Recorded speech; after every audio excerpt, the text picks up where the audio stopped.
Алхамдулиллахи Rabbil аламин. Вассалату вассаламу аля набийина Мухаммад ва аля алихи ва асхабихи ажмаин. Урматтуу туугандар, адам баласы пайгамбар саллаллаху алейхи ва салламдын сүннөтүнөн кичине бир амал билсе дагы ошого амал кылганга аракет кылышыбыз керек. Адам бир кичине амалды кылса, чоң амалдарды кылууга жол ачылат. Кичинекей амалды аткарбасак, анда башка амалдарды аткарыш өтө эле кыйын. Эч убакта сооп иштен кайда кирип карабаш керек, аны кичине деп көрбөш керек.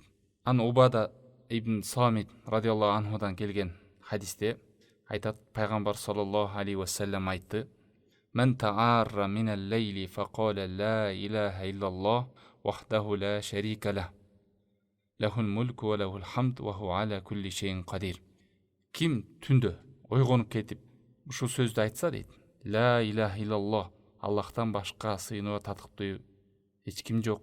Вахдаху ла шарика лах, ал жалгыз, анын шериги жок. Лахул мульку ва лахул хамд, бардык мүлк ага таандык, ага мактоо болсун. Ва ху аля кулли шейин кадир, ал бардык нерсеге кудуреттүү. Алхамдулиллах, Аллага мактоо болсун. Ва субханаллах, Аллах таалам бардык кемчиликтерден аруу. Ва ла илаха иллаллах, Аллахтан башка сыйынууга татыктуу эч бир зат жок. Валлаху акбар, Аллах улук. Ва ла хаула ва ла куввата илля билля, эч бир күч кудурет жок, тек гана Аллада гана." Сумма кала, ушул дуаны айтып туруп, андан кийин ушул зикирди айткандан кийин айтса дейт: "Аллахумма гфирли", о Аллах мени кечир десе, ау даа студжиба, же дуа кылса, дуасы кабыл болот дейт. Фа ин тавадда, эгер даарат алса, ва салла кубилат салату, эгер даарат алып намаз окуй турган болсо, анда намазы кабыл болот дейт. Караңыздар туугандар, кандай калимату таухид.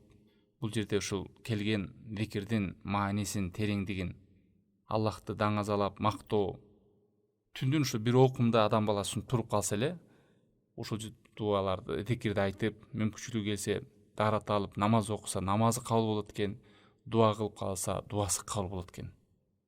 Ушундай мүмкүнчүлүктөрдү колдонуп калайлы туугандар. Бул Бухариде келген сохих хадис. Пайгамбар саллаллаху алейхи вассаламдын сүннөттөрүнө амал кылайлы. Мына биз издейбиз, кайсыл учурда дуа кабыл болот, кандай. Ошонун бирден бири мына түндө да адам ойгонуп калса, тура калып телефонду чукулабай, башка нерсе маек болбой, туруп даарат алып, 2 рекет болсо да намаз окуп, дуа кылып, Аллахка жалынып жалбарып, кайрылып, бул Аллах тааланын бизге берген нематы туугандар.